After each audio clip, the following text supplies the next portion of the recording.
हर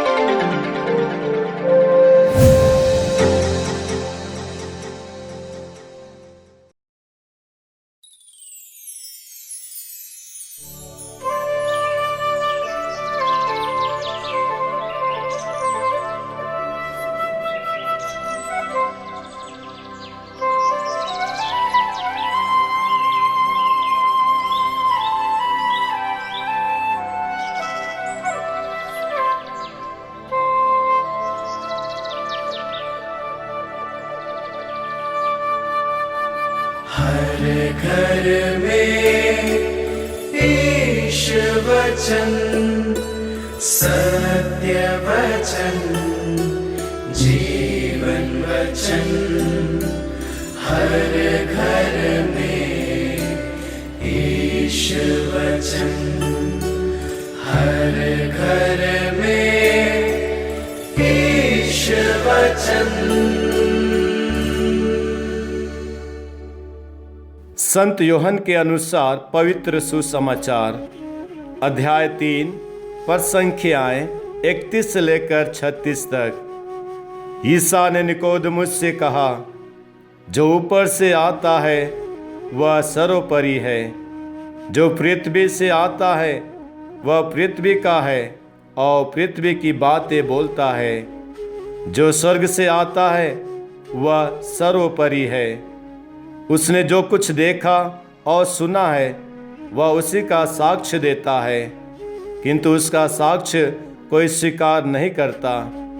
जो उसका साक्ष्य स्वीकार करता है वह ईश्वर की सत्यता प्रमाणित करता है। जिसे ईश्वर ने भेजा है वह ईश्वर के ही शब्द बोलता है, क्योंकि ईश्वर उसे प्रचुर मात्रा में पवित्र आत्मा प्रदान करता है। पिता पुत्र को प्यार करता है और उसने उसके हाथ सब कुछ दे दिया है। जो पुत्र में विश्वास करता है उसे अनंत जीवन प्राप्त है, परंतु जो पुत्र में विश्वास करने से इनकार करता है उसे जीवन प्राप्त नहीं होगा। ईश्वर का क्रोध उस पर बना रहेगा। प्रभु का सुसमाचार। प्रिय भाइयों एवं बहनों, ईश्वरीय गुण एवं मानवीय गुण दोनों में जमीन आसमान का अंतर है। ईश्वरीय गुण हमारी कल्पना से परे है। जितना भी गिना जाए वह कम ही रहेगा, क्योंकि ईश्वर के गुण की न गहराई नाप सकते हैं और न ही उसकी ऊंचाई। वह सबसे भिन्न व अलग है। मनुष्य जन्म से ही कमजोर प्रवृत्ति का होता है। उसमें नाना प्रकार की कमियां पाई जाती है।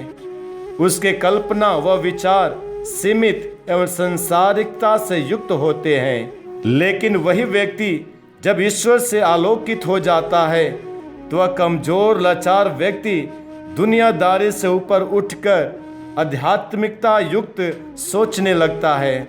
उसके सोच विचार, उसके वचन कार्य सब ईश्वरीय शक्ति से प्रभावित होते हैं एवं लोक कल्याण हेतु कार्य करते हैं। आज के सुसमाचार में प्रभु यीशु इस बात को प्रमाणित करते हुए कहते हैं, जो पृथ्वी से आता है वह पृथ्वी का है और पृथ्वी की बातें बोलता है। जो स्वर्ग से आता है वह सर्वोपरि है।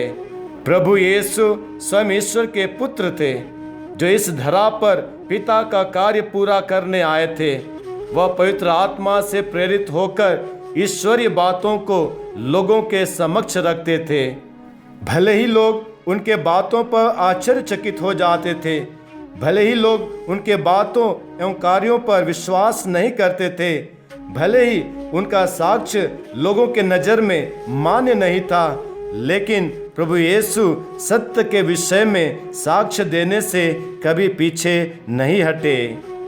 जिस तरह से प्रभु यीशु ने पिता परमेश्वर के बारे में साक्ष्य दिया, जिस तरह से शिष्यों ने पुनर्जीवित प्रभु यीशु के बारे में साक्ष्य दिया, आज हम क्रिस्तियों का फर्ज बनता है कि जीवित प्रभु यीशु के वचनों पर विश्वास करते हुए दूसरे भाई बहनों के बीच प्रभु यीशु मसीह के बारे में हम साक्ष्य दें। आमीन।